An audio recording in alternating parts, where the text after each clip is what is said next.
நேற்று இரவு நள்ளிரவை தாண்டி என்னுடைய அலைபேசி அழைத்து ஒரு 2 மணிக்கு கூப்பிட்டேன். இந்த மாதிரி நான் ரொம்ப யோசிச்சு பார்த்தேன். நானும் ஒரு மற்ற அரசியல்வாதியை போல் இருக்கக்கூடாது. எங்களுடைய கட்சியும் மற்ற அரசியல் கட்சி எப்பவும் இருந்தது கிடையாது. அதனால் நான் ஒரு கனத்த இதயத்தோடு, அதே நேரத்தில் துணிவோடு, அதே நேரத்தில் ஒரு அன்போடு ஒரு முடிவை எடுத்திருக்கேன்.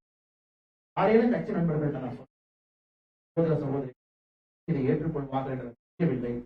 அவங்க எல்லாத்தையும் கூப்பிட்டு சொன்னார், நான் முழுவதுமாக அகில இந்திய சமத்துவ மக்கள் கட்சியை மோடி அவர்களோடு இணைத்து தேசிய நிறுவனத்தில் கலந்து நான் 2024 தேர்தலுக்காக பாடுபட போகின்றோம் என்கின்றவா நான் பேச ஆரம்பிக்கும் என்று சொன்னேன். பாரதிய ஜனதா கட்சி திரும்பவும் பெரிதாக இருக்கிறது. ஏற்றத்தாழ்வோ இவங்க இன்னைக்கு வந்தாங்க நேற்று வந்தாங்க. பாரதிய ஜனதா கட்சி நோக்கம் தான் நாங்க பார்க்கிறோம். இன்னைக்கு பாரதிய ஜனதா கட்சி இருக்கிறவங்க நாளைக்கு பாரதிய ஜனதா கட்சி நாங்கள் அரசியலை யாரும் நமக்கு நேற்று வந்தாங்க, வெளியிருந்து வந்தாங்க, எதுவுமே இல்லை. பொறுப்பு எங்களுக்கு அதிகமாக இருக்கிறது. காரணம், பெரிய நம்பிக்கையோடு இந்த தேடி எடுக்கக்கூடிய நாட்டாமை அண்ணன் சரத்குமார் அவர்களோடு அவருடைய கல்லூரி நண்பன் கிட்டத்தட்ட 52 ஆண்டுகளாக பயணம் செய்யக்கூடிய ஒரு அற்புதமான ஒரு மனிதன் பொருளாளர் சுந்தரேசன் அவர்கள் நேரில் இருக்கிறாங்க. அதே போல நம்முடைய துணை பொதுச் செயலாளர்கள் மூத்த தலைவர் அவர்கள் அண்ணன் மகாலிங்கம் அவர்கள் நேரில் அமர்ந்திருக்கிறார்கள். கொள்கை பரப்பு செயலாளர் அண்ணன் NMS விவேகானந்தன் அவர்கள் மிக அற்புதமா பேசினார். என்ன காரணம் அப்படின்னு இளைஞரணி செயலாளர் ரமேஷ் அவர்கள், எல்லா மாவட்டத்தினுடைய மூத்த தலைவர்கள் எல்லோரும் இதிலிருந்து பொறுப்பு எங்களுக்கு அதிகமாக இருக்கு.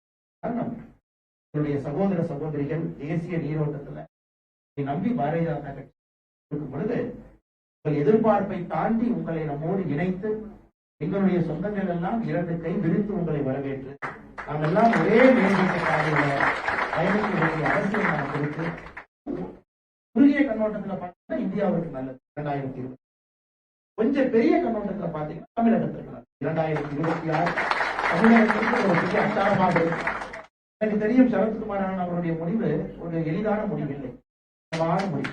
யாருமே இந்த முடிவு எடுக்க முடியாது. ஒரு மனிதன் விடாப்பிடியாக தமிழ்நாட்டு அரசியல்ல ஒரு கட்சி நடத்துறதே பெரிய விஷயம்.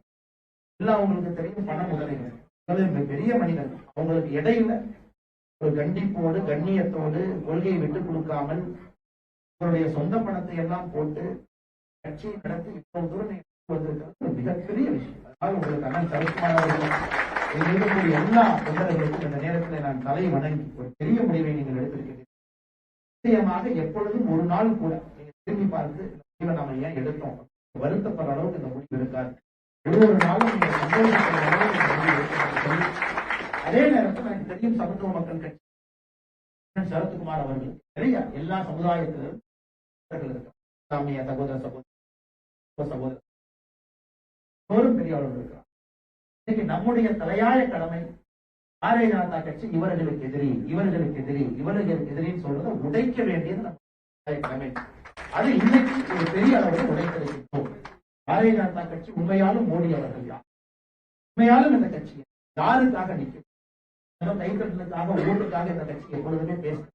எப்பொழுதுமே இந்த கட்சி நேர்மையும் நாணயத்தையும் நம்பிக்கையும் மட்டும்தான் பேசு, நாட்டுக்காக மட்டும்தான் வரும் பொழுது நீங்கள் குறிப்பாக எல்லா சமுதாயத்திலிருந்து வரக்கூடிய நம்மோடு இணைந்து பணியாற்றும் பொழுது ஒரே பாரதம் உன்னத பாரதம் என்கின்ற சென்றாலும் கூட ஒரு பாரதம் என்கின்ற ஒரு அடையாளம், குறிப்பாக தமிழ் என்கின்ற இனம் இதை தலையாய இனமாக வைத்து நாம் போட்டி பாதுகாத்துக் கொண்டிருக்கிறோம்.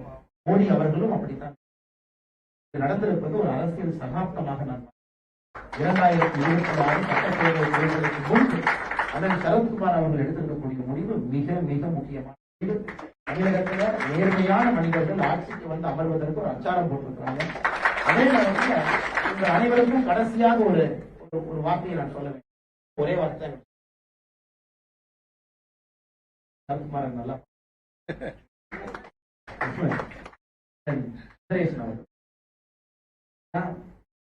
அதாவது எவ்வளவு கடினமான ஒரு முடிவை இந்த நேரத்தில் நீங்க எடுத்திருக்கீங்கன்னா பொறுப்பு எங்களுக்கு இருக்கு.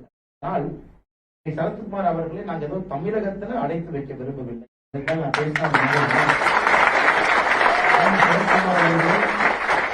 தமிழகத்துல அடைத்து வைக்க பாரதிய ஜனதா கட்சி விரும்பவில்லை. உலகத்துல இருக்காரு. நம்ம தமிழன் பெருமை மிகுந்த தமிழன் நம்மோடு இருந்தாலும் கூட அவர் என்று தேசியத்துக்கு தேவைப்படுகின்றார். வருகின்ற காலத்தில் எல்லாம் நம்ம பேசுவோம். ஆனால் வந்திருக்கும் எல்லா நண்பர்களுக்கும் பத்திரிகை மறுபடியும் என்னுடைய வாழ்த்துக்களை எங்களுக்கு வாய்ப்பு கொடுத்து மிக ஒரு அன்போடு எங்களை எல்லாம் அரவணைத்து கட்சி அலுவலகத்திற்கு வைத்து அற்புதமான முடிவை நீங்கள் எடுத்து பத்திரிகை நண்பர்களுக்கு சொல்லும் முன்பு எங்கள் வாயால் சொல்ல வைத்திருக்கின்றனர். அதனால் வந்திருக்கக்கூடிய அனைவருக்கும் அண்ணன் சரத்குமார் அவர்களுக்கும்